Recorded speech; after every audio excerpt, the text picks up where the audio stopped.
Doa apa yang afdal untuk anak kita betah di pondok pesantren dan bisa sukses seperti Ustadz Somad? Gimana saya mau ngajarkan doa betah pesantren? Orang saya aja lari dari pesantren.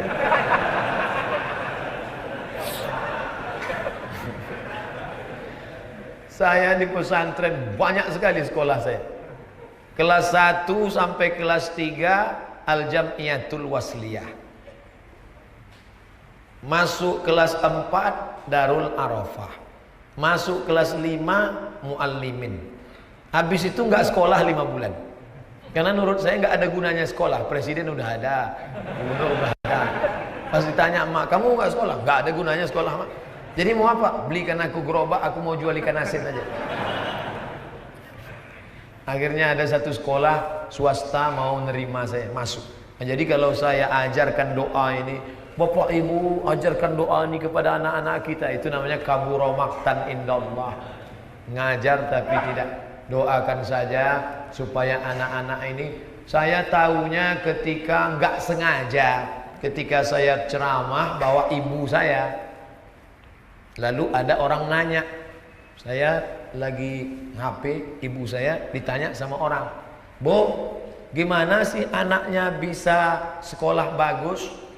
Padahal dalam hati saya, ini kan anak dulu sekolahnya kacau balau. Kata ibu saya, "Anakku itu setiap malam kubacakan Al-Fatihah 100 kali." Baru saya tahu, oh, dia nggak pernah cerita dan saya nggak pernah nanya. Anakku itu biar supaya dia sekolah, bayangkan, sedangkan dibaca 100 kali aja saya pindah 4 sekolah. Bayangkan kalau saya nggak dibacakan Fatihah, mungkin udah jadi Fir'aun saya sekarang. Doa ibu luar biasa, Bu. Maka doakan anaknya, untuk kebaikan anakku Al-Fatihah, bertawassul dengan Al-Fatihah. Ya ayyuhalladzina amanu taqullah, takutlah kepada Allah, wabtaghu ilaihil wasilah, bertawassul. Apa dalilnya bertawassul dengan Fatihah ini? Kan sekarang jadi tren ini. Kalau mana dalilnya? Mana dalilnya? Dulu orang kalau belajar sama kiai, dah, sekarang dah.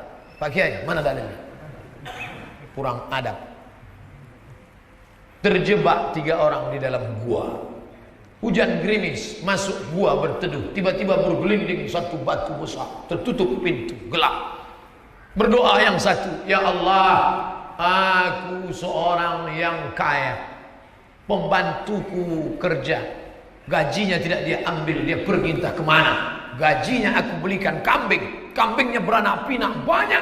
Lalu suatu ketika pembantuku itu pulang, aku panggil, 'Hai pembantu, sini, ambil semua kambing-kambing ini punya engkau.' Dan pembantuku itu mengambil, satu pun tidak dia sisakan. Parah juga pembantuku. Kalau memang aku tulus ikhlas karena Allah, maka bukakan pintu gua ini ya Allah. Terbuka pintu gua. Itulah dalil boleh bertawassul dengan sedekah. Ibu bersedekah pada anak yatim, berdoa, "Ya Allah, berkat sedekahku ini jadikan anakku betah di pesantren." Itu namanya tawassul dengan sedekah. 2, dia tidak kaya, tapi dia berbakti pada ibunya. "Ya Allah, suatu malam aku pulang membawa susu." Itu enaknya ceramah di masjid ini, langsung ada bahan praktek. "Istriku menangis karena lapar, anakku merengek karena belum makan, tapi susu itu kusimpan untuk ibuku. Sampai akhirnya besok terjaga, lalu kuberikan untuk ibu dan ayahku. Minumlah mak, minumlah ya. Sisanya baru kuberikan ke anak dan istri. Kalau memang ini baktiku kepada engkau ya Allah, maka bukakan pintu gua." Terbuka. Itulah dalil boleh bertawassul dengan bakti kepada orang tua. Gimana anakmu mau berbakti? Makanan ibumu bekas anakmu kau berikan. Neraka jahanam tempatmu, saudaraku. Kasar sekali Ustaz, neraka jahanam tempatmu. Kasar sekali Ustaz, neraka jahanam. 3, ya Allah, aku jatuh cinta kepada sepupuku, kami hampir berzina. Dan ketika akan berzina tidak jadi terjadi karena aku takut kepada engkau. Kalau memang ini bisa menjadi tawassul, bukakan pintu gua. Inilah dalil kalau engkau tidak kaya, ibumu tidak ada, kau bisa bertawassul dengan iffah, menjaga diri dari zina. Alhamdulillah Pak Ustaz, saya sampai sekarang tidak. Kenapa? Enggak ada yang ngajak. Oleh sebab itu maka kita tiga-tiganya tidak bisa. Bersedekah kita tidak kaya, berbakti pada orang tua pun kita tidak mampu, menjaga diri dari iffah pun mata kita jelalatan, maka kita hanya bisa bertawassul dengan Al-Fatihah. Itulah dalil bertawassul sebelum berdoa. Maka tawassul ibu, tawassul bapak, ya Allah berkat kemuliaan bisiril Fatihah buatlah anakku betah di pesantren. Sekali, dua, tiga kali, 10 kali, 100 kali, makin